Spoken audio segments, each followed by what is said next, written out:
Good morning, students. Today we are here again with the remaining part of the fifth chapter of geography. So the next topic is precipitation, जो हमारी last process है water cycle की. तो उसमें क्या होता है? It is the process by which condensed water vapour falls on the earth in the form of rain, snow, hello etcetera. इस प्रोसेस में क्या होता है? जो हमारा कंडेंस वाटर वेपर यानी कि जो वाटर वेपर हमारे वाटर ड्रॉपलेट में या फिर आइस क्रिस्टल में चेंज हो गए, वो जो है ज़मीन पर गिर जाते हैं. किसके रूप में? बारिश बन के या फिर स्नो बन के, फोग बन के. तो जो रेन आती है वही हमारा क्या होता है? प्रेसिपिटेशन का एक जो है वो एग्जाम्पल है. फिर हमारे टाइप्स ऑफ रेनफॉल के कितने टाइप्स होते हैं देखिए. फर्स्ट हमारा रिलीफ रेनफॉल या फिर ओरोग्राफिक रेनफॉल भी बोलते हैं इसको. ये क्या होता है? This is the most wide spread form of rainfall, यानी सबसे ज़्यादा जो रेनफॉल होती है वो इसी टाइप की होती है. कैसे होती है? When the moisture Laden winds strike against the mountain, यानी जब मॉइस्चर से यानी नमी से भरी हुई हवाएं जो हैं वो टकराती हैं किसी माउंटेन से, तो वहाँ पे क्या होती है? देखिए इसमें जो पिक्चर भी दी गई है. फिर हैवी बारिश होती है. वो क्या करते हैं? राइज अप एक्सपैंड होती है, कूल डाउन होती है और हैवी रेनफॉल लेके आती है. किस साइड? जिस साइड से हवा आई है उस साइड. और उसके दूसरी साइड जो है वो कम बारिश होती है. जैसे देखिए इसमें एग्जाम्पल दिया गया है कि जब अरेबियन सी से जो हवाएं चलती है वेस्टर्न घाट पे आती हैं, उनसे टकराती है, तो एक हैवी रेनफॉल होता है हमारे वेस्टर्न स्लोप पे. जबकि ईस्टर्न स्लोप पे उस टाइम पे क्या होता है? रेन शेडो एरिया, यानी उसके दूसरी साइड का होता है और उसमें जो है वो कम वो होती है, बारिश होती है. उसी तरह से जब हमारे बे ऑफ बंगाल से जो है वो हवा आती है वाइट मॉइस्चर वाली, तो वो हिमालय के साउथर्न स्लोप से टकराती है और उसी साइड पे क्या करती है? बारिश होती है, जो हैवी रेनफॉल होता है. और हिमालय के दूसरी साइड पे क्या होता है? लेस रेनफॉल होता है. तो हमारा सेकंड टाइप है वो है हमारा कन्वेक्शनल रेनफॉल.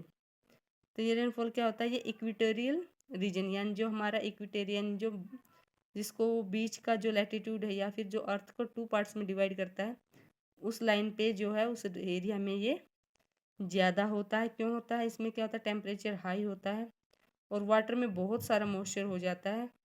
और जब बहुत सारा मॉइस्चर हो जाता है तो क्या करते हैं? वो फिर भारी जो है बारिश होती है. और कैसी होती है? ठंडर वाली. एक जो कन्वेंशनल जो करंट है वो वाटर में आ जाता है बहुत ज़्यादा हाई टेम्परेचर होने के साथ. तो इसमें क्या होता है? हैवी रेनफॉल होता है और साथ में बिजलियाँ भी, यानी लाइटनिंग होती है, ठंडर यानी तूफान आते हैं. तो ये जो रेनफॉल इस एरिया में होता है ये लगभग डेली होता है आफ्टरनून यानी शाम के टाइम पर, और इसी को हम बोलते हैं कन्वेक्शनल रेनफॉल. फिर आता है हमारा साइक्लोनिक रेनफॉल. जो साइक्लोन होता है उसमें क्या होता है? जो हवा होती है वो सारा बाहर से और अंदर में लो प्रेशर होता है सेंटर में, सेंटर की तरफ आती है. तो जो सर्कुलर जो मोशन होता है यानी जो गोल गोल घूमती है हवाएं, तो उसमें क्या होता है कि जो सेंटर होता है वो उसमें जो है वाटर की वर्लिंग होती है और कूल डाउन होती है, कंडेंस होती है और रेन जो उसमें आ जाती है. यानी बाहर से घूमती घूमती जब मॉइस्चर के हैं वो वाटर वेपर अंदर आते हैं, वहाँ पे वो ठंडे हो जाते हैं बीच में सेंटर पे, और फिर बारिश होती है. इसी को हम साइक्लोनिक रेनफॉल कहते हैं. ये कहाँ पे होता है? टेम्परेट जोन में ये सबसे ज़्यादा होता है. और जो पोलर हाई प्रेशर बेल्ट है वहाँ पे होता है. कहाँ पे? Cold air from polar high pressure belt meet the warm air, यानी जो पोलर की हाई जो मॉइस्चराइजर बेल्ट है वहाँ की हवा जब जो सब ट्रॉपिकल एरिया है जहाँ पे हाई प्रेशर बेल्ट है वहाँ की हवा से मिलती है तो साइक्लोन बनते हैं, और उसी से वो क्या होती है? बारिश होती है.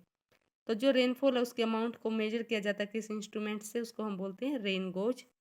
इससे हम सेंटीमीटर और जो है एमएस यानी मिलीमीटर्स में मेजर करते हैं रेनफॉल को. तो रेनफॉल वो है वो इम्पोर्टेंट है सर्वाइवल ऑफ प्लांट और एनिमल के सर्वाइवल के लिए बहुत ज़रूरी है. इससे हमारे अर्थ में फ्रेश वाटर आता है, पानी की कमी नहीं होती. अगर रेनफॉल कम हो तो यानी पानी की कमी हो जाएगी, स्कैर्सिटी हो जाएगी और ड्रोट अकर और सूखा पड़ जाएगा.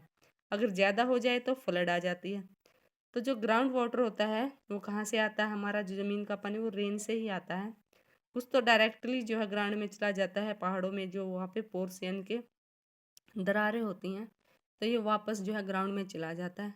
और जो ग्राउंड वाटर उसका हम यूज करते हैं सिंचाई के लिए या अपने घरों में काम करने के लिए. और कैसे करते हैं? या तो वहाँ पे जो है हम कुएँ खोदे जाते हैं या फिर हैंड पंप्स द्वारा. तो students now your chapter is over. Thank you.